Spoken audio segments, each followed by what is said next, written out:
Muy bien, vamos a hablar de endoscopía del aparato digestivo, de algunos tumores del aparato digestivo. Recordemos que el aparato digestivo es un sitio del cuerpo humano donde con mucha frecuencia se desarrollan lesiones de índole tumoral y que su mortalidad es muy alta y su morbilidad también. Pueden afectar el tubo digestivo o las glándulas anexas. Sabemos que los 4 tumores más frecuentes de nuestro país son actualmente el carcinoma de colon y recto, seguido del carcinoma gástrico, pero 2 de los tumores muy frecuentes son el carcinoma de la unión esofagogástrica y el carcinoma esofágico, lesiones de diferente estirpe histológica. Uno de ellos es un carcinoma epidermoide y el otro es un adenocarcinoma, de tal manera que su comportamiento biológico es totalmente diferente.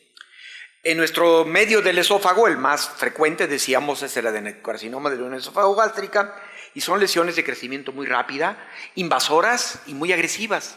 A pesar de que estando en un sitio relativamente estrecho como el esófago, se supone que deberían provocar sintomatología rápida al impedir el paso del alimento de la boca hacia el estómago.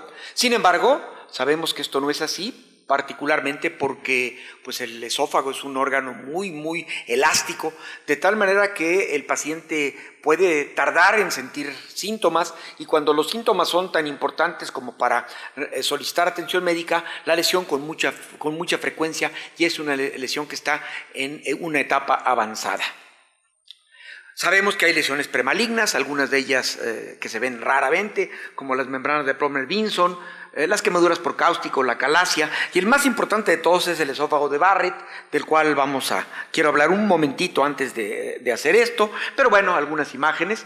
Aquí hay algunas membranas de Plummer-Vinson en algunos de nuestros pacientes, pero de Barrett diremos que desde los años 40 y 50, Norman Barrett, autor inglés, describió una lesión ulcerada en el tercio medio del esófago con mucosa de tipo columnar, a la que inicialmente se llamó úlcera de Barrett. El concepto se fue modificando y en muchos años a toda lesión con mucosa de tipo columnar en el esófago se le llamó esófago de Barrett, aunque el término no me parece correcto porque pues, el esófago de Barrett se murió cuando Barrett se murió, ¿verdad? Yo le llamaría enfermedad esofágica de Barrett realmente, ¿verdad? Este era Sir Norman Barrett, Lord inglés, y esta lesión se relaciona mucho con el adenocarcinoma de la unión esofagogástrico, con este tipo de metaplasia, y el riesgo de tener un cáncer aumenta entre el 0.2 a 2.1% por año, y tomando en cuenta que estos pacientes, la enfermedad original es reflujo, y el reflujo es un padecimiento que vemos cada vez más, es parte, yo diría, es un crecimiento prácticamente epidémico de este siglo.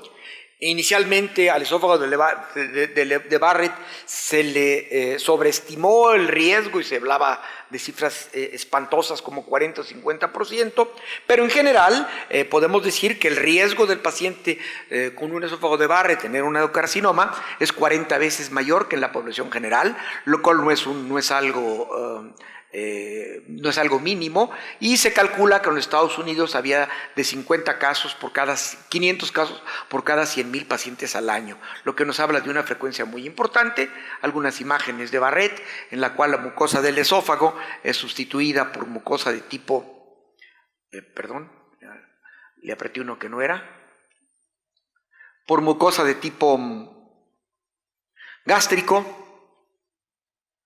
A ver, otra vez, eso es, por mucosa de tipo gástrico, y en ocasiones, bueno, se ven islotes y lengüetas como se observan en estas imágenes, que puede ser manejada con cromoendoscopía, ya sea digital o con cromoendoscopía con tinciones. Esta es una úlcera de Barrett y esto es finalmente el resultado que pasa en algunos pacientes. La presencia de un epitelio en el cual hay lesiones de tipo tumoral, como estas que observamos en este sitio y esta que observamos acá, un adenocarcinoma en un esófago de Barrett. Entonces, el paciente con esta lesión tiene antecedentes de reflujo de larga evolución. Algunos de ellos tienen disfagia de rápida evolución, son muy agresivos y en etapas avanzadas, por supuesto, al limitar la ingesta de alimentos, producen un ataque muy importante al estado general. Aquí tenemos lesiones avanzadas de carcinomas, vistos por radiografía, adenocarcinoma del tercio medio del esófago, del tercio distal, de la unión esófago-gástrica asociada con Barrett. Lesiones muy extensas como las que vemos en un hospital como el nuestro, donde vemos pacientes que tienen lesiones avanzadas y lesiones tumorales como estas que observamos aquí, grandes masas que obstruyen el tercio distal o el tercio medio del esófago, con cambios de coloración, con hemorragia al contacto del endoscopio o hemorragia de tipo espontáneo. Estas lesiones son lesiones, como ven ustedes, muy avanzadas, de tipo vegetante, de tipo infiltrante, en fin, de diversas casos. Entonces, en nuestro medio, cuando menos, la mayoría de los tumores del esófago son diagnosticados en etapas avanzadas. Y dado que los pacientes tienen lesiones no susceptibles del tratamiento curativo, la endoscopía puede mejorar la disfagia y evitar la broncoaspiración, mejorando la nutrición y por lo tanto la calidad de vida. Hay algunas opciones como estas que observamos aquí y luego nos vamos a ver alguna de ellas. La dilatación. La dilatación es un procedimiento muy poco útil. Los tumores esofágicos son muy rígidos y las dilataciones mejoran la disfagia, pero solamente por unos cuantos días y en algunas ocasiones no. Pueden ser utilizadas como lo que llamamos un método puente, en el cual dilatamos el esófago mientras le podemos colocar o conseguimos una prótesis o para lograr colocar una prótesis de manera correcta.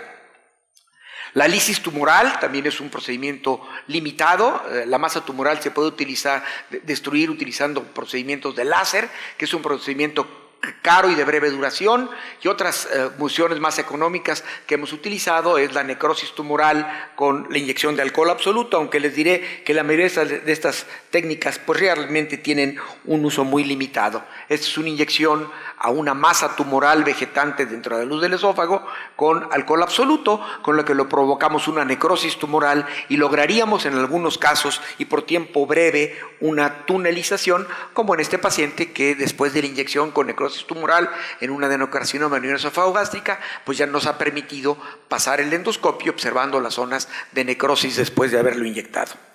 Entonces, las endoprótesis son varias las que podemos utilizar.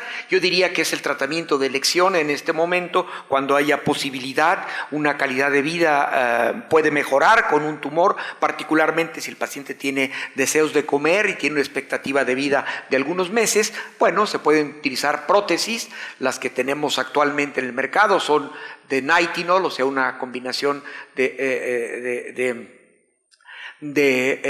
níquel y titanio, de acero, pero habitualmente son de nitinol. Las plásticas son hechas de derivados de poliéster y aún en fase de experimentación, prótesis absorbibles que al cabo de unos meses solitas van desapareciendo, y estas prótesis pueden ser cubiertas de manera total o parcialmente descubiertas o descubiertas totalmente, ¿verdad? Una parte cubierta y otra parte descubierta. Pues esta es la prótesis plástica que utilizamos durante mucho tiempo. Ahorita hablaré algunos aspectos más sobre esa. Ven ustedes cómo la prótesis está colocada por encima del tumor y para esto hay que dilatar previamente el esófago. Es un procedimiento difícil de realizar. Es un procedimiento difícil de realizar con las lesiones de tipo con prótesis rígidas. Los tumores del tubo digestivo, especialmente los del esófago o de la unión esófago-gástrica, es la mejor de las indicaciones, cerca de la unión esófago-gástrica, lejos del crico faríngeo, donde las prótesis tienen muy mal resultado, y la mejor indicación es la fístula del aparato respiratorio, que hace que el pobre paciente, además de no poder comer, se esté ahogando cada vez que utiliza que utiliza la vía oral. Entonces, ¿cuáles son las prótesis endoscópicas? La dilatación, que ya hablamos de ella, la tunelización con láser, particularmente el de neodimio yang o argón plasma, particularmente el argón plasma no es láser, pero el neodimio yang es un procedimiento que es muy caro y que prácticamente no se utiliza, pero el argón plasma puede tunelizar una lesión. La necrosis tumoral, además de alcohol, se puede inyectar etanolamina y algunos otros procedimientos como la terapia fotodinámica, de la cual no tengo ninguna experiencia, pero que sabemos que se le da al paciente un medicamento que hace sensibles a la luz de láser por una sustancia que se aplica endovenosa y que al ponerle láser sobre la mucosa se puede producir necrosis de la misma, procedimiento poco utilizado en nuestro medio, particularmente porque tenemos mucho sol y el sol daña la pared, daña la piel de los pacientes, como cuando les hemos inyectado el fotosensibilizante. Se puede hacer braquiterapia, o sea, utilizar quimioterapia, alguna cosa cerca de las lesiones, y finalmente la colocación de las prótesis. Insistimos, la colocación de las prótesis, ya sea una de estas, que son prótesis plásticas, son prótesis de Poliflex. ¿Cuáles son las ventajas de estas prótesis? Que pueden ser removidas con cierta facilidad en caso necesario, y ahí va la desventaja, pueden migrar más fácilmente. Aquí tenemos un tumor con una fístula, que es la mejor indicación, y aquí tenemos otra enorme fístula en un tumor que debe ser cubierta, debe ser cerrada la fístula con una prótesis de preferencia cubierta. Estas son prótesis un poquito viejitas que se meten por vía oral, ya hay prótesis más delgadas, es una prótesis totalmente cubierta. Actualmente tenemos unas prótesis mucho más delgadas que se pueden meter inclusive por el canal, por el conducto de trabajo del endoscopio, y que son mucho más fáciles de mejorar y que tienen una larga duración. Aquí está la colocación de una prótesis. Aquí esta es una prótesis, endoprótesis flexible, son hechas de nitinol, y como ustedes ven, después de haber colocado la prótesis, esta el endoscopio cabe en el interior de ella una vez que la prótesis ha avanzado. ¿Cuáles son las desventajas de la endoprótesis? El costo. El costo es en nuestro país, en un país como el nuestro, un país que no es un país realmente rico, son accesorios caros, lo mismo que el procedimiento de colocación, por lo tanto no están disponibles en muchas de las instituciones de salud. Las prótesis tienen el riesgo de desplazamiento, particularmente las plásticas, que pueden migrar al estómago. Las de la unión esofagogástrica, las del tercio distal, facilitan el reflujo, lo cual es una complicación, o otra complicación frecuente es la obstrucción, ya sea por un bolo alimenticio o por sobrecrecimiento tumoral, en cuyo caso hay que tunelizarlas, cambiar la prótesis, dilatarlas, en fin, hacer alguna serie de las cosas que podemos hacer. Pues eso es lo que les puedo decir yo de prótesis, y pues agradezco mucho su atención, y quiero repetir mi agradecimiento al señor presidente de la Academia Mexicana de Cirugía y a mis queridos amigos que se encuentran presidiendo esta sesión, mi querido compadre, el doctor Antonio de la Torre Bravo, amigo muy querido, no tiene la culpa el indio, sino el que lo hizo compadre, mi querido amigo Leopoldo Gutiérrez, que fue el que me enseñó a operar vesículas, aunque ya se me olvidó por la edad, y el doctor Juan Miguel Abdo Francis, el más distinguido de los alumnos que he tenido, y vaya que he tenido algunos. Muchas gracias.